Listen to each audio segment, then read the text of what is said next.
Magandang hapon mga kababayan dyan sa Pilipinas. Ngayon po ay araw ng linggo, November 30, 2020.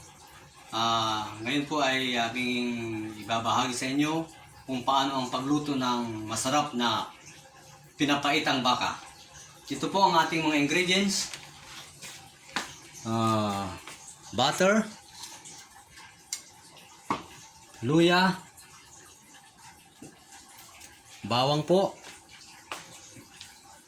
sibuyas at sa sibuyas na dahon, pero mamaya natin lalagayan pang garnish po para lalong sasarap ang ating luluto. At saka yung green na sili o espada. Sa huli na po ito para hindi sobrang maluto. At ito po yung sinigang na sampalok, tamarin, para pampatanggal ng umay at saka pang laban sa taba at tait na ilalagay natin mamaya. Ito po yung mga laman loob ng ating karning baka. Laman loob ng baka, ito po yung heart, ito yung kidney, yung tripe po, at saka ito yung intestine, small intestine. At yung pinaka kabibigay na kuha natin, ingredients na pampalasa talaga, yung sweetbread. Yung nakalaylay dito sa baka, na yung taba ng baka na nakalaylay, ito po yung sweetbread. Hindi naman to sabing mataba o ano, parang karne rin siya pero malambot. Pero pampalasa talaga ng papaitan. Yung iba hindi nila alam ito, pero i-share namin para alam nyo kung paano pagluto ng masarap na pinapaitan. Of course, lalagyan din natin na ito yung, kasi kung ang papaitan, wala po itong yung bile, yung abdo ng baka, hindi po masarap ang papaitan. Hindi po papait ng konti. Pero wala lang po natin lagyan ng marami. So, andito po yung oil, yung ginagamit po namin, yung sunflower oil. Kasi low cholesterol, 100% pure ito. Source of omega 6. Kasi po kami ay diabetic at saka high blood, so kailangan natin yung less calorie, low calories na oil. At saka ito asin po at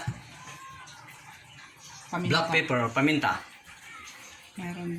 Mayroon din itong pwede nating lagyan ito. Yung iba, kasi masarap na itong baka, pero kung gusto mo pang lagyan ng pampalasa, pampasarap, bigyan mo ng beef flavor broth mix. At least beef pa rin, sa isa lang talaga ang lasa niya. So, ang unahin natin po ay napakulo na siya. Papakulo natin yung napakulo na namin itong heart saka kidney, yung ito na lang yung tripe saka intestine para madaling ma-slicein, hindi madulas. Kaya dapat ipadaan natin ng sandali sa kumukulong tubig. pati na din itong Pati itong tripe, itong sweetbread po, ilalagay din natin. Sabay-sabay lahat.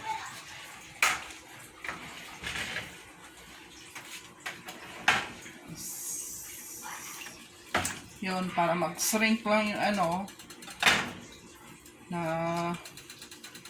laman loob niya, mag-shrink siya na madaling ma-slice na hindi siya madulas. So, kailangan niya na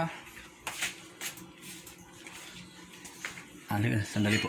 Ilagay natin itong sweetbread. hintayin natin na Pakuluin natin kahit 5 minuto. 5 minuto po. Para matanggal lang yung dulas niya. Madali na lang siya At madaling tadtarin.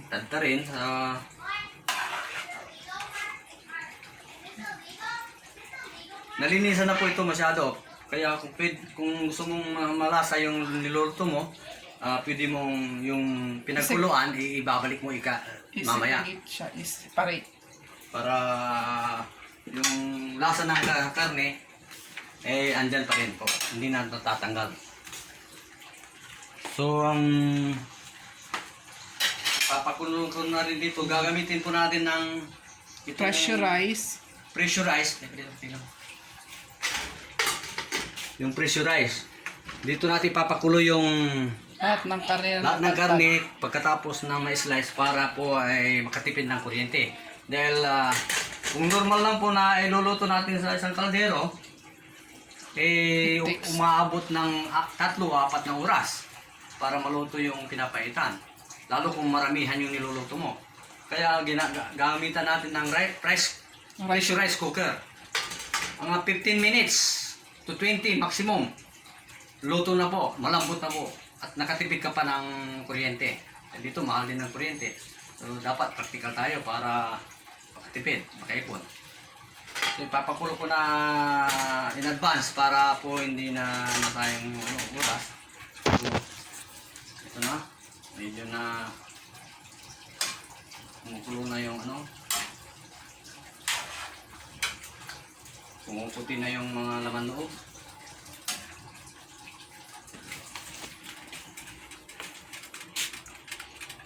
Yung nag-shrink na ang laman loob na isa, yung intestine. Na yan. Ayan na.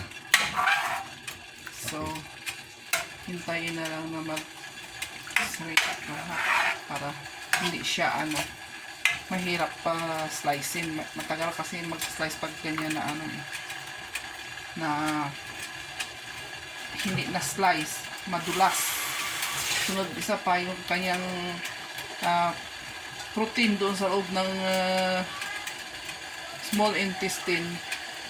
Pag in-slice natin na fresh, natatanggal, so magdikit siya sa sa tagtaran natin, pangit tignan. Natatanggal din yung Natatanggal din yung sarap Sarap na ng karne. magpalasa din ng karne. yung juice niya. Tatanggal. Yun ang magpapasarap sa pinapaitan yung juice ng intestine. Kasi yung iba, nililinisan nila masyado, tinatanggal, pinakaluan hanggang... Actually, malinis na yun siya, Pero malinis kababayan. ito. Nilinis namin ilang beses po. Para maganda yung pagkaluto. Pwede na, tanggalin na lang natin dito sa Pinaglagaan. lagaan. So, pagkatapos na natadtad, pwede natin pagsabay-sabayin na lahat pag niluto na ito. So, mamaya guys, ipakikita namin kung paano ang proseso ng pagluto niya.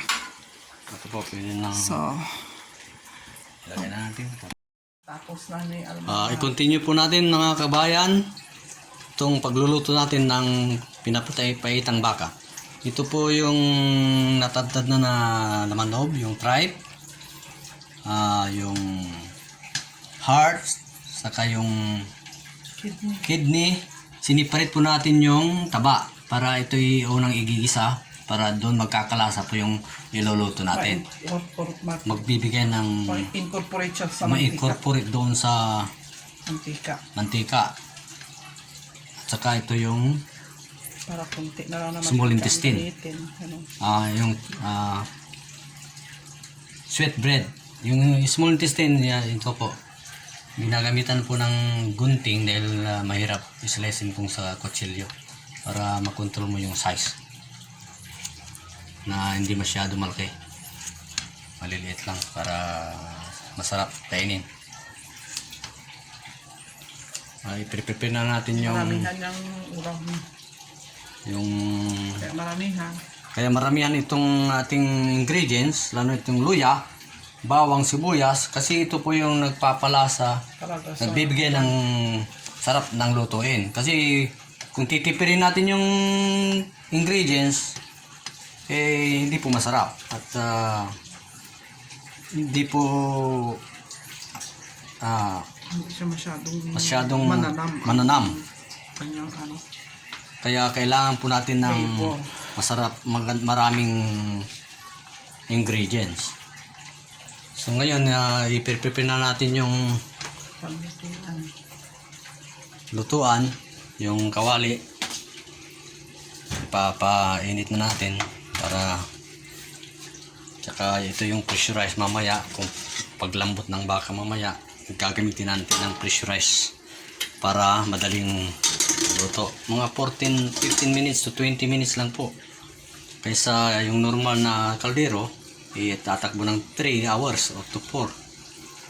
Mahal ang kuryente, kaya dapat practical tayo. Ito na po yung pan, ready na. Lapit na matapos si Mrs. Kasi siya ang nag-i-slice kasi masakit yung kamay ko. Na-slice ko sa workplace. Hindi pa gumaling. Ayan po.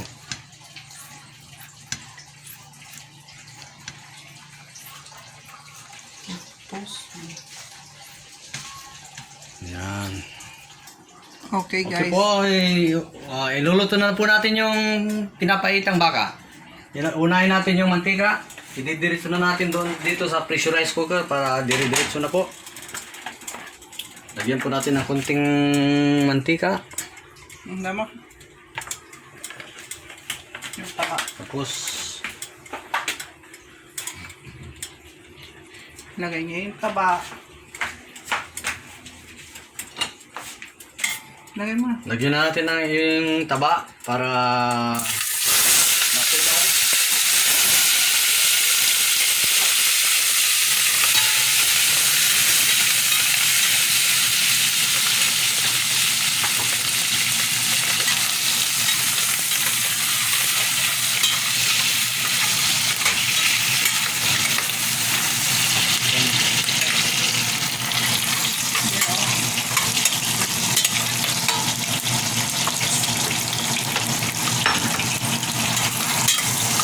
Gisa natin yung taba.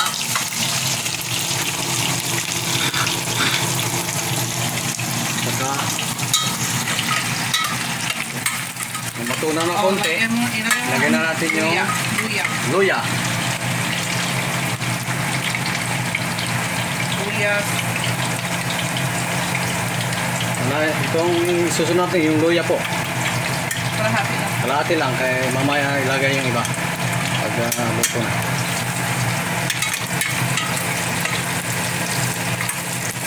Bango. Palakasin natin konti.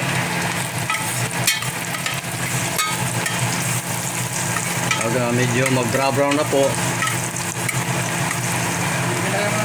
Bango. Bango na. Ilalagay na yung bawang. Lahat ng bawang. Kung mas maraming bawang, mas masarap. At hayaan natin na mag-brown. Medyo iluto konti para siguradong magkakalasa po yung iluluto nating papaitan. Nilagay mo na sibuyas pa.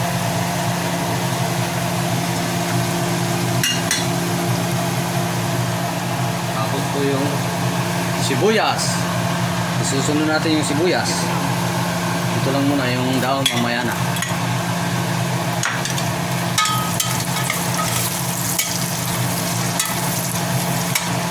So lahat ng ng karne pwede na siyang ilagay. Ayan. Okay po. So, ngayon, pwede na natin ilagay po yung Lahat ng karne. Unahin natin yung matitigas, yung heart saka kidney. Ito sabaw niya. Ganda yung sabaw niya. lahat na.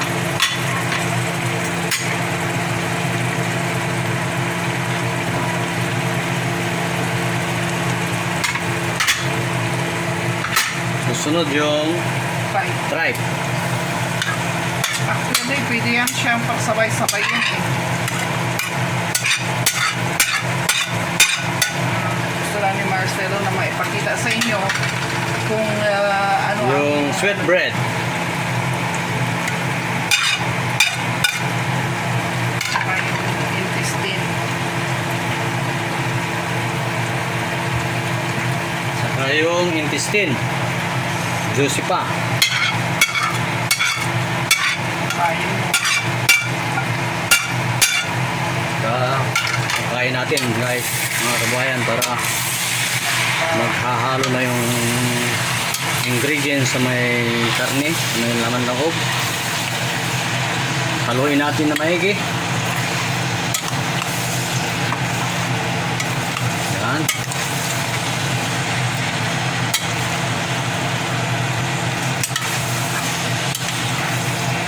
Sasabaw po yan. Pabayaan natin ng